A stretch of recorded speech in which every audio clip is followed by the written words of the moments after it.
존중하는 이유가 뭐냐면 그분은 하늘의 얘기를 말을 해주셨다. 그 부분을 높이 보기 때문에 리부 선생님이 쫓아가는 거예요. 이 연대미 선생님은 리부 선생의 스승이고 리부 선생한테 공부를 했고 던지신 분이죠. 이분이 하늘의 말을 들어가서 정리해 주신 분은 아니잖아요.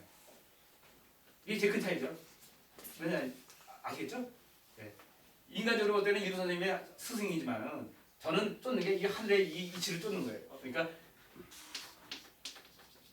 물론 이분도 존중합니다. 근데 이분보다는 또 다른 얘기죠. 이분은 무슨 얘기 아시죠? 네, 또 다른 얘기. 이분을 쫓는 겁니다. 이분을 쫓는 겁니다. 그래서 다르다. 근데 이제 이거는 인간적인 입장에서 사실은 하늘에서 이 손을 안 했을 것 같고요. 이 부분은 하늘에서 한 얘기를 쓰시면서 인간적인 입장에서 의리상 넣으신 분이에요. 부분입니다. 그러면서 자 내가 36세에 시종 따라갔다 이죠. 연대미 선생을 따라갔고 그리고 그러면서 선생이 호를 사사해 주셨는데 두 자를 갖다가 관대회라고 지어주셨다. 원래 호는 간벽으로 써야 되는데 나중에 정육 8개를 그리고 나서 꿈에서 공자가 나타나서 일부러 해라 해서 공자가 지으신 호가 일부예요. 그러니까 자기 스승 살아 생전의 스승보다는 리부 선생님 공자 스승이 더 대단하지 않습니까? 그게 무슨 쓰게 됩니다. 이 관벽도 대단한 게요. 이 관벽이 뭐냐면 이게 벽이에요. 이게 벽입니다. 이게 벽이고요. 이게 관이에요. 이 부분을 연구해야 됩니다. 이 속에 중 속에 있는 그 트 속에 관벽을 내가 다 이해하잖아요. 이 상수체계 그걸 연구해야 되니까 대단하죠. 이 호자체도 대단합니다. 제가 볼 때. 이것이 관벽을 주시고요. 그러면서 시를 한 구절 내려줬는데 이런 밑에 갔다 그죠. 그래서 관담 막였습니다. 그 맑은 그 담을 보는 데는 물만한 것이 없다. 이건 무슨 말이냐면요.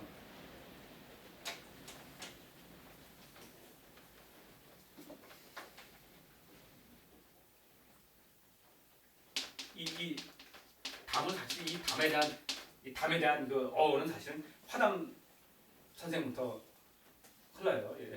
그 이전은 잘 모르겠고요. 화담 선생의 그 성현동 선생의 보면 이 담이청에서 상당히 그 많이 등장하는 용어입니다. 이 담이라는 거지. 거기 화두 잡는데 이 담이라는 자체의 물은 무슨 얘기냐면요. 자, 물은 중국되는 부분입니다. 해당 것도 중국되고 자꾸 익혀보고 오는데 돈을 관점에서 다 달라지기 때문에요. 물은 보통 다 밑으로 흐르잖아요. 또 물리네. 어제 저울이라고 물는데. 가끔 그 얘기라니까요. 물이 아래로 흘렸습니까? 근데 물이 이게 반대로 흐르는 게 있단 말이에요. 산에 보면은 이게 물이 이렇게 흐르는데 산에 보면 꼭대기 부분에 보면 이렇게 흐르는 물이 있단 말이에요. 전혀 물에 중요가 없는데 땅속에 나오는 이 물이 있단 말이에요. 이거는 이 물하고 다른 겁니다. 그래서 어떻게 달라요? 이 속에 화가 많이 들어가 있는 거죠. 이 속에는. 화가 들어가니까 당연히 위로 나오죠. 이 속에 있는 거는 화가 약하니까 밑으로 흐르는 거고요. 이 물에서 약수에서 위에서 꼭대기에서 물이 치솟는 거죠. 이거를 다 끌어올리니까 이 물 속에 화가 엄청난 겁니다. 화가 많이 섞은 건 뭐냐면 기가 강하다는 얘기죠. 그래가지고 이 화하고 물하고 이 화가 세서 많이 섞이는 것이 얘하고는 기가 안 되잖아요. 기도 많이 섞여 있고. 그러니까 이거를 쉽게 보면 이 담이라고 볼 수 있다는 얘기죠. 그래서 리부 선생님도 일청이라고 얘기를 한 게 일청이라는 얘기를 썼습니다. 일청이라 쓴 그만 쓰면서요. 이 얘기입니다. 하늘 합쳐지는 얘기죠. 그러니까 이거는 뭐냐면요.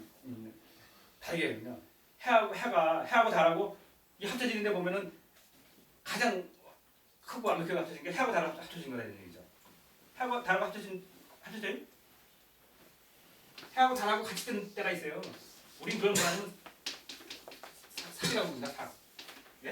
해하고 달하고 합쳐졌으니까 얼마나 강해요 이게. 그러니까 이 해하고 달하고 다른데 우리가 생각하는 이치상 해하고 달하고 합쳐진 걸 어떻게 알아요? 물론 달법은 아니지만 그거 말고 이 달에 이 한 달 주기 말고 큰 힘에 또 달하고 해하고 보이는 한 달 주기가 아니라 뭐 몇천 년에 몇백 년이고 또 달에 합쳐가지고 뭐 이치가 있을 수 있습니다. 단기적으로. 그런 이치는 우리가 눈에 보이는 건 아니잖아요. 그런 이치를 어떻게 아느냐? 그 이치에서 가장 완벽하게 나타나는 것은 바로 물보다 더한 것은 없다. 이 얘기예요. 그래서 엄청난 얘기죠. 그러니까 하나로 합쳐지는 시기가 언제냐? 이 이 얘기가 그거는 물을 보면 알 수가 있다는 얘기예요. 대단한 얘기죠. 그렇죠? 물을 먹어보고 물을 보면 알 수가 있다. 물이 변화된단 말이에요. 실제로 보면요, 물이 변합니다. 물이 흐르는 게 달라요. 색깔이 다르고 깨끗하게 막. 죄송한 얘기지만 뭐하는 얘기지만 저도 이런 그수 아쉽게 보는데 한 번은 우리 작년에 보면은 그 중국에 진앙이 일어날 때 막 있었잖아요. 네? 그때 이렇게 아는 전에 물을 보니까 엄청 많아. 그렇게 그렇게 흘러본 적이 없거든요. 거기 무슨 뭐야 엄청 많아. 엄청 많아. 뭐 고기가 이렇게 밖에서 말고 뭐 그렇게 깨끗한 물은 아니거든요. 물론 들은 많이 됐습니다만, 근데 그때 가서 고기 돌아가게 다 보일 정도로 다 보이잖아요. 그냥 싹 깨끗이 보여요. 그냥 깨끗합니다. 그렇게 본 적이 없어요. 뭔가 큰 변화가 있다 알겠어요. 근데 아닌 게 아니라 지진을 하고 그런 식으로 해서 다릅니다. 그러니까 물만 보면은 큰 움직임들은 알 수가 있다는 이 얘기죠. 이것만은 없고, 그러니까 물을 보는데 그렇고요. 다음에는 이제 덕을 좋아하는데 그것은 인을 행하는 것만큼 행하는 것이다. 그러면 이 덕을 행하는데 보면 이 목을 보면 안다는 얘기죠. 인은 목이잖아요. 그 덕이 얼마나 있나, 그것은 이 목을 보면, 이 인을 보면 안다는 얘기죠. 왜? 덕이라는 뭐냐면 내가 가지고 있는 큰 덕이잖아요. 거기다 하는 게 신의 발현이고, 그것이 이 덕은 하나에 보면 토라고 있습니다. 바탕에. 그럼 토가 내려서 시작하는 게 뭐냐면 목이 출발하거든요. 이 목에 그 어디든 부분만 보면 그 덕의 크기를 알 수가 있다는 그런 얘기죠.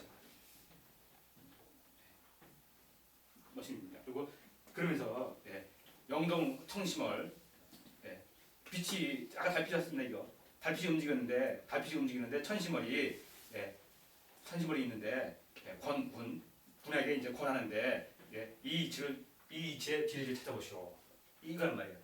그러니까 빛이 움직이는데 얼굴 아니야 이거예요. 그러니까 달빛이 금달 보면요.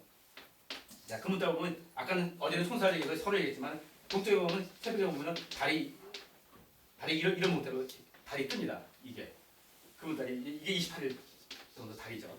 28일 정도 달인데 달이 뜨는데 다음날 되면은 이 달은 이 달은요 어디서 뜨냐면 다음은 여기서 뜹니다. 여기서 이 스폰서를 보면 뜨죠. 근데 이 뜰 때 뭐냐면 해가 같이 떠요. 아니 같이 뜨는 게 아니라 이것이 해하고 같이 뜨는 시기가 이거 안 보이는 28일 지나보면 달이 또 뜨긴 뜹니다. 뜨는데 그때는 해하고 거의 비슷하게 뜨기 때문에 햇빛 때문에 다 뜨는 게 안 보여요. 그걸 우리 금융이라고 하지 않습니까? 그러니까 금융이라고 달빛은 없는 건 아니라는 얘기죠. 그러면서 그 3일 지나면 달하고 해는 같이 떠요. 그게 무슨 소리냐? 달빛은 사라져버렸지만은 그러니까 달빛이 사라져서 어두워지고 깜깜해지만은 어떻습니까? 그 힘만큼은 달 하나 뜰 때하고 아니면 해 하나 뜰 때하고 비교가 안 되잖아요. 두 개 같이 떠버리니까 파워맨에서는 빛이 사라지는 움직임이 향의 천시월인데 그때 그것은 어떻게 되느냐? 그 진리를 찾아보라 이겁니다. 진리 생긴 건 뭐냐면 이 해하고 달하고 합쳐서 움직이는 그 세상을 연구해서 그걸 정리해봐 그 얘기입니다. 그러니까 여기 정리한 것이 바로 이게 이 정리예요. 더 크게 달 입장에서는요. 달빛 하나는 햇빛, 하나는 달빛. 큰 의미에서 달빛이고요. 또 작게는 달빛입니다. 이게. 그래서 햇빛은 주로 15일원에서 다루고요. 달빛은 11일원에서 다룹니다. 이렇게. 이 부분을 연구해봐라. 그러면서 이걸 가지고 연구를 하면서 이 얘기를 듣고 연구를 해가지고 이 아까 3호차청 9위차청으로 이라는 진리를 찾아냈어요. 그 만세력의 그 흐름을요. 그것이 얼마나 걸렸냐면 18년이 걸렸습니다. 18년이 걸렸고요. 그리고 정역 다음에 정역 8교도를 그리는데 아마 한 6년이 있고요.